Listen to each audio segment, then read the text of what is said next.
জনগণের চাপে মুক্ত হয়ে মুজিব নিজেকে নতুন করে আবিষ্কার করলেন। তিনি নিজেকে পেলেন সমগ্র বাংলাদেশি জনগণের একচ্ছত্র নেতা হিসেবে। কিন্তু এমনটি হওয়ার পেছনে তার নিজস্ব কোনো অবদান ছিল না। আমাদের জাতীয় ইতিহাসে নেতারা সবাই সবকালে চলেছেন পেছনে, কিন্তু জনগণ কখনোই কোনো ক্রান্তিলগ্নে ভুল সিদ্ধান্ত গ্রহণ করেনি। এটা এক ঐতিহাসিক বাস্তবতা যার আবর্তে জাতি আজও ঘুরপাক খাচ্ছে। সেই সময় জাতি উন্মুখ হয়ে উঠেছিল স্বাধিকার ও স্বায়ত্তশাসন পাওয়ার জন্য। তারা হয়ে উঠেছিল অস্থির, ধৈর্যহারা ও বিস্ফোরণমুখ। কিন্তু তাদের প্রত্যাশাকে বাস্তবায়িত করার মতো আস্থাভাজন কোনো জাতীয় নেতা ছিল না সামনে।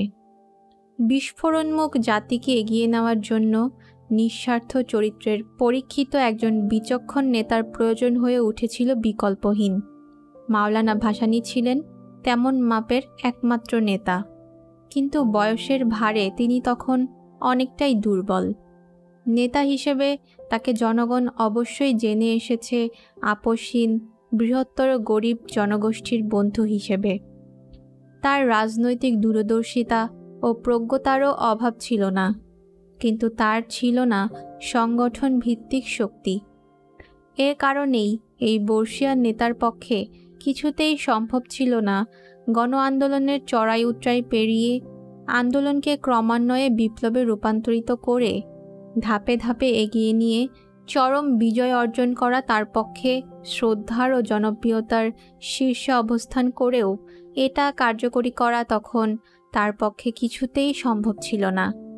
অন্যদিকে আগরতলা ষড়যন্ত্র মামলা দৈবক্রমে শেখ মুজিবকে রাতারাতি এক কিংবদন্তির নায়কে পরিণত করেছিল। ভাসানীর সক্ষমতার মাওলানা নিজেই সবচেয়ে বেশি বুঝতেন, তাই তারই আহ্বানে দেশের জনগণ মুজিবকেই একচ্ছত্র নেতা হিসেবে তখন গ্রহণ করে নিয়েছিল, একান্ত বাধ্য হয়ে কোনো বিকল্প না থাকায়।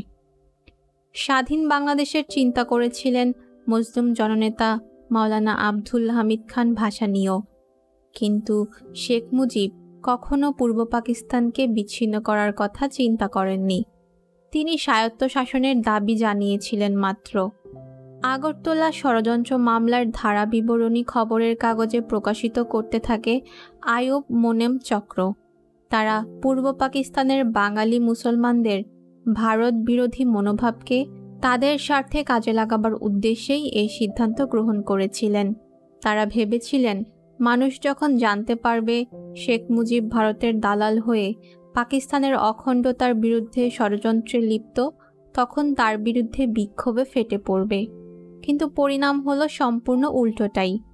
প্রকাশিত ধারা বিবরণীর মধ্যেই প্রস্ফুটিত হয়ে উঠল আইয়ুব মোনেম চক্রের ঘৃণ্য চক্রান্ত। এই ষড়যন্ত্রমূলক মামলাকে তখন বাঙালিরা সমগ্র বাঙালি জাতির বিরুদ্ধে ষড়যন্ত্র বলেই ধরে নেয়। ফলে সারা বাংলার মানুষ আইয়ুব শাহীর বিরুদ্ধে রুদ্র আক্রোশে ফেটে পড়ল। এখানে আবারও উল্লেখ করতে হয় যে আইয়ুব বিরোধী আন্দোলনে পূর্ব পাকিস্তানেও মুখ্য এবং অগ্রণী ভূমিকা ছিল ছাত্র সমাজের। তারা ইতিমধ্যেই সংগ্রামকে একটি ঐক্যবদ্ধ জাতীয় সংগ্রামের রূপ দেবার লক্ষ্যে 11 দফার ভিত্তিতে ছাত্র সংগ্রাম পরিষদ গঠন করেন। 11 দফার ভেতরেই বাংলাদেশের জনগণের আশা আকাঙ্ক্ষার প্রকৃত রূপ ফুটে ওঠে। 11 দফার ভিত্তিতেই বাংলার মাটিতে 1969 সালে গণ আন্দোলনের জোয়ার এক প্রচণ্ড রূপ ধারণ করে। ছাত্র সংগ্রাম পরিষদের 11 দফা দাবি: স্বৈরাচারী সরকারের দীর্ঘদিনের অনস্বীত জনস্বার্থ বিরোধী নীতির ফলেই ছাত্র সমাজ ও দেশবাসীর জীবনে সংকট ক্রমশ বৃদ্ধি পাইতেছে। শাসন শোষণের নিপীড়নে অতিষ্ঠ ছাত্র জনতা আন্দোলনের পথে আগাইয়া আসিয়াছেন। আমরা ছাত্র সমাজ ও দেশবাসীর স্বার্থে নিম্নোক্ত 11 দফা দাবিতে ব্যাপক ছাত্র গণ আন্দোলনের আহ্বান জানাইতেছি। 1.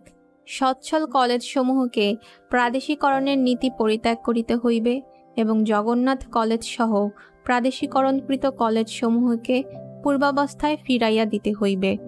শিক্ষার ব্যাপক প্রসারের জন্য প্রদেশের সর্বত্র, বিশেষ করিয়া গ্রামাঞ্চলে স্কুল কলেজ স্থাপন করিতে হইবে এবং বেসরকারি উদ্যোগে প্রতিষ্ঠিত স্কুল কলেজসমূহকে সত্বর অনুমোদন দিতে হইবে।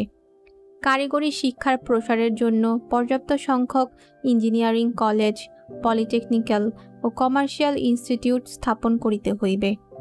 প্রদেশের কলেজসমূহে দ্বিতীয় শিফটে নৈশ আইএ, আইএসসি, আইকম ও বিএ, বিএসসি, বিকম এবং প্রতিষ্ঠিত কলেজসমূহে নৈশ এমএ ও এমকম ক্লাস চালু করিতে হইবে। ছাত্র বেতন শতকরা 50% হ্রাস করিতে হইবে। স্কলারশিপ ও স্টাইপেন্ডের সংখ্যা বৃদ্ধি করিতে হইবে এবং ছাত্র আন্দোলনে অংশগ্রহণ করার অপরাধে স্কলারশিপ ও স্টাইপেন্ড কাড়িয়া লওয়া চলিবে না। হল, হোস্টেলের ডাইনিং হল ও ক্যান্টিন খরচার 50% সরকারি সাবসিডি হিসাবে প্রদান করিতে হইবে। হল ও হোস্টেলের সমস্যা সমাধান করিতে হইবে। মাতৃভাষার মাধ্যমে সর্বস্তরে শিক্ষার ব্যবস্থা করিতে হইবে। সকল শিক্ষা প্রতিষ্ঠানে পর্যাপ্ত সংখ্যক অভিজ্ঞ শিক্ষকের ব্যবস্থা করিতে হইবে। শিক্ষকের বেতন বৃদ্ধি করিতে হইবে এবং স্বাধীন মতামত প্রকাশের অধিকার দিতে হইবে। অষ্টম শ্রেণী পর্যন্ত শিক্ষাকে অবৈতনিক ও বাধ্যতামূলক করিতে হইবে। মেডিকেল বিশ্ববিদ্যালয় স্থাপন করিতে হইবে এবং অটোমেশন প্রথা বিলোপ, নমিনেশনে ভর্তি প্রথা বন্ধ, মেডিকেল কাউন্সিল অর্ডিন্যান্স বাতিল, ডেন্টাল কলেজকে পূর্ণাঙ্গ কলেজে পরিণত করা প্রভৃতি মেডিকেল ছাত্রদের সকল দাবি মানিয়া লইতে হইবে। নার্স ছাত্রীদের সকল দাবি মানিয়া লইতে হইবে। প্রকৌশল শিক্ষার অটোমেশন প্রথা বিলোপ, 10% ও 75% রুল বাতিল, সেন্ট্রাল লাইব্রেরির সুব্যবস্থা, প্রকৌশল ছাত্রদের শেষ বর্ষেও ক্লাস লইতে হইবে। পলিটেকনিক ছাত্রদের কনডেন্স কোর্সের সুযোগ দিতে হইবে এবং বোর্ড ফাইনাল পরীক্ষা বাতিল করিয়া একমাত্র সেমিস্টার পরীক্ষার ভিত্তিতেই ডিপ্লোমা দিতে হইবে। টেক্সটাইল, সিরামিক, লেদার, টেকনোলজি এবং আর্ট কলেজ ছাত্রদের সকল দাবি অবিলম্বে মানিয়া লইতে হইবে। আইআইআর ছাত্রদের 10 দফা, সমাজ কল্যাণ কলেজ ছাত্রদের, এমবিএ ছাত্রদের ও আইন ছাত্রদের সমস্ত দাবি মানিয়া লইতে হইবে। ঢাকা বিশ্ববিদ্যালয় সহ অন্যান্য বিশ্ববিদ্যালয়ে বাণিজ্য বিভাগকে আলাদা ফ্যাকাল্টি করিতে হইবে। কৃষি বিশ্ববিদ্যালয় ও কলেজ ছাত্রদের ন্যায্য দাবি মানিয়া লইতে হইবে। কৃষি ডিপ্লোমা ছাত্রদের কনডেন্স কোর্সের দাবিসহ কৃষি ছাত্রদের সকল দাবি মানিয়া লইতে হইবে। ট্রেনে, স্টিমারে ও লঞ্চে ছাত্রদের আইডেন্টিটি কার্ড দেখায়া শতকরা 50% কনসেশনে টিকিট দেওয়ার ব্যবস্থা করিতে হইবে। মাসিক টিকিটেও এইরূপ সুবিধা দিতে হইবে। পশ্চিম পাকিস্তানের মতো বাসে 10 পয়সা ভাড়ায় শহরের যে কোনো স্থানে যাতায়াতের ব্যবস্থা করিতে হইবে। দূরবর্তী অঞ্চলেও বাস যাতায়াত 50% কনসেশন দিতে হবে। ছাত্রীদের স্কুলে ও কলেজে যাতায়াতের জন্য পর্যাপ্ত বাসের ব্যবস্থা করিতে হইবে। সরকারি ও আধা সরকারি উদ্যোগে আয়োজিত খেলাধুলা ও সাংস্কৃতিক অনুষ্ঠানে ছাত্রদের 50% কনসেশন দিতে হইবে। চাকরির নিশ্চয়তা বিধান করিতে হইবে।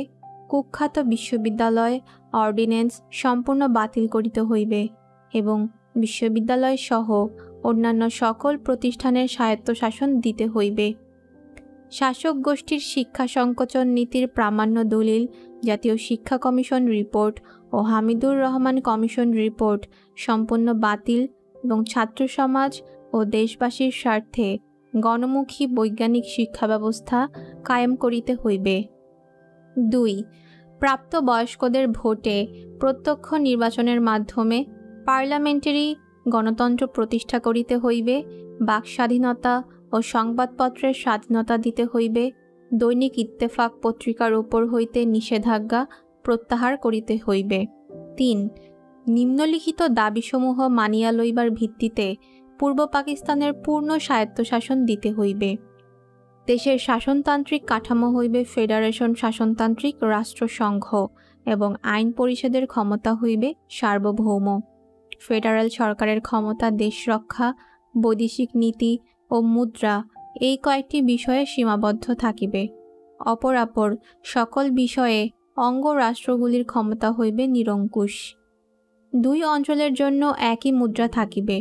এই ব্যবস্থায় মুদ্রা কেন্দ্রের হাতে থাকিবে, কিন্তু এই অবস্থায় শাসনতন্ত্রে এমন সুনির্দিষ্ট বিধান থাকিতে হইবে যে যাহাতে পূর্ব পাকিস্তানের মুদ্রা পশ্চিম পাকিস্তানে পাচার হইতে না পারে। এই বিধানে পাকিস্তানে একটি ফেডারেল রিজার্ভ ব্যাংক থাকিবে এবং পূর্ব পাকিস্তানের জন্য পৃথক অর্থনীতির প্রবর্তন করিতে হইবে। সকল প্রকার ট্যাক্স, খাজনা, কর ধার্য ও আদায়ের সকল ক্ষমতা থাকবে আঞ্চলিক সরকারের হাতে। ফেডারেল সরকারের কোনো কর ধার্য করিবার ক্ষমতা থাকিবে না। আঞ্চলিক সরকারের আদায়ী রেভিনিউর নির্ধারিত অংশ আদায়ের সঙ্গে সঙ্গে ফেডারেল তহবিলে জমা হইবে। এই মর্মে রিজার্ভ ব্যাংকসমূহের ওপর বাধ্যতামূলক বিধান শাসনতন্ত্রে থাকিবে। ফেডারেশনের প্রতিটি রাষ্ট্র বহির্বাণিজ্যের পৃথক হিসাব রক্ষা করিবে এবং বহির্বাণিজ্যের মাধ্যমে অর্জিত মুদ্রা অঙ্গরাষ্ট্রগুলির এখতিয়ারাধীন থাকিবে।